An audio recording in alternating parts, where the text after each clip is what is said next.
Ito yung old tree na anunang bodies. Yan. Ito yung puno niya. Malaki to. Yan. So, tingnan natin ang compass direction. Yan siya. East doon, west dito. Dito ka magtataka kasi may nakaukit na jar type.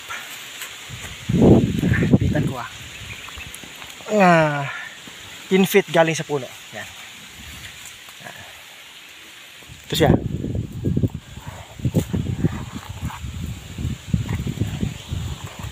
Ba? Murag lampara po doy. Okay.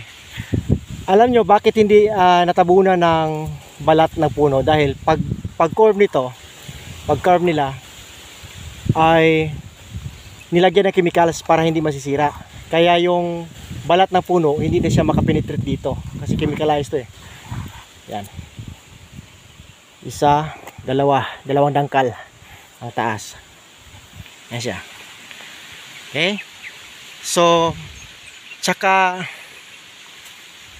parang ibon din parang may tuka eh. Oh, pero jar talaga siya ang forma niya. You know.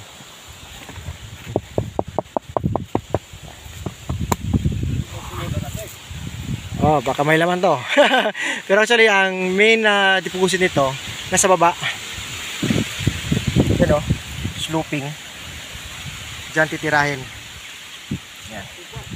Mag-uboob siya. Nadunot na ni sa katagal na panahon. Anunang tree ito. Century tree. Ganda pagka-ukit talaga.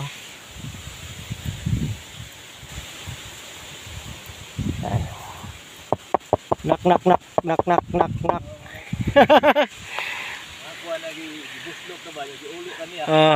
Pero naka-attach siya eh.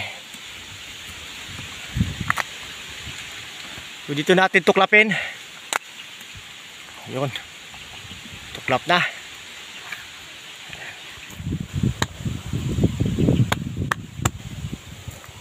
Yan.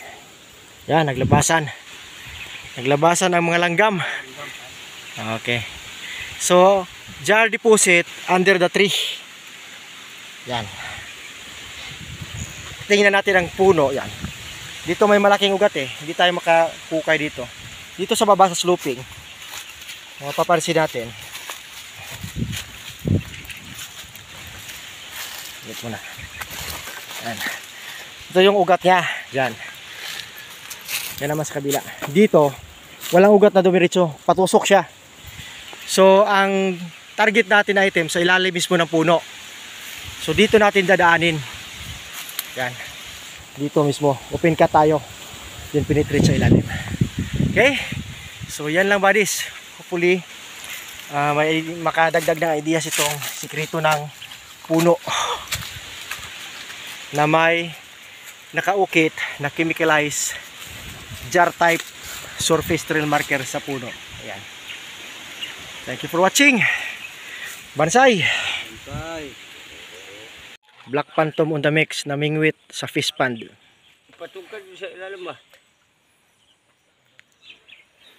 Ito yung fish pond natin buddies dito sa area na kinakampuhan dati ng mga Hapon. At nandito din ang mga Hapon ngayon. Namimingwit. Doon dito lapitan. Nami akong ganda na yun. Nagkariya lalong.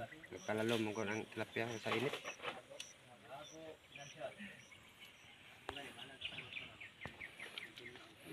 Asa naman ang tilapia?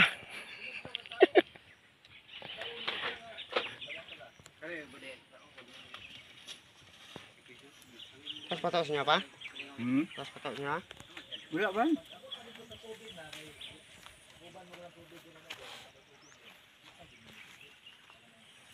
Tao na.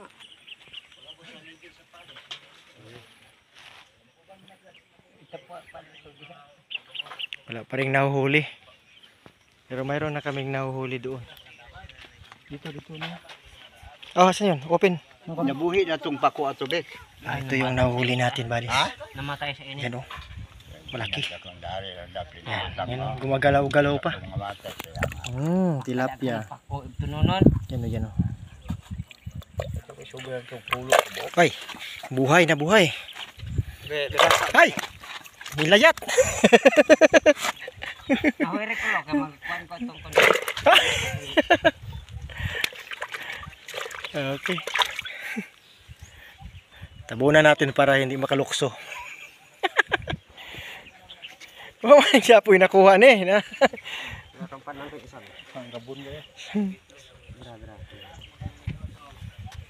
Hintayin muna natin, buddies. Marami to dito eh.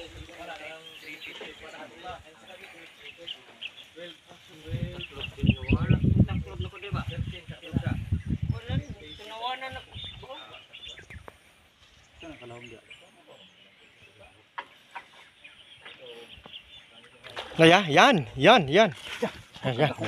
malaki. Yan, malaki, buhay. Oh, simple buhay talaga. Hapit dili ka abot oh. Malaki. Yan ang fresh tilapia. Thank you, Lord, sa ulam.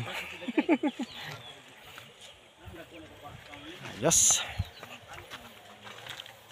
Ita kayo, tulok ito. Babae na siya, bro. Laki. Laki ni. Laki. Lako kayo. So yun, buddies, nakahuli na tayo. Marami-rami na. So once again, thank you, Black Phantom. Bansay. Turtle marker. Ang bato na pagong. So buddies, papakita natin ang formation ng stone na ito na hugis pagong. Ayan. So ito yung likod niya.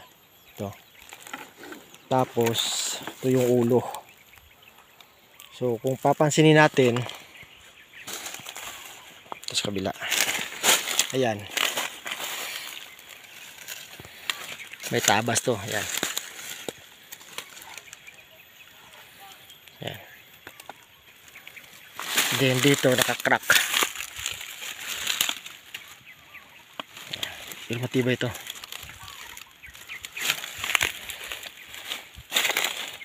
At nandito siya sa tuktok ng bundok. Ito sa harapan niya.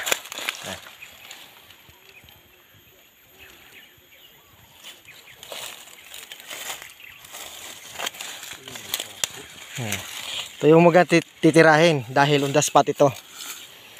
Kasi nakapatong na siya eh. Nakapatong siya sa bato. Yan. Ito yung likuran niya. Yan. Ito pinatungan. So on the spot ang item nito. Yan. Sa ilalim mismo nito. So ibig sabihin, pag huhukayin ay gawa ng framing, opening na kwadrado. Then diretso sa target items below. Yan. Pagbasta natin mabuti.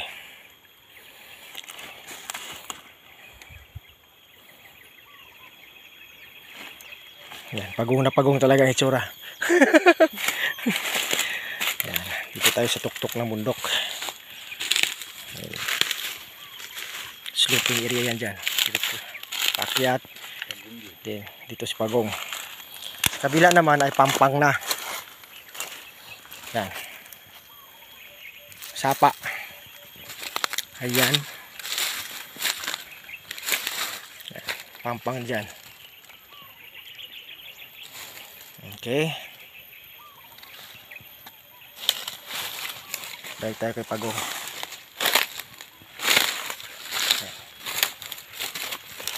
Tabas.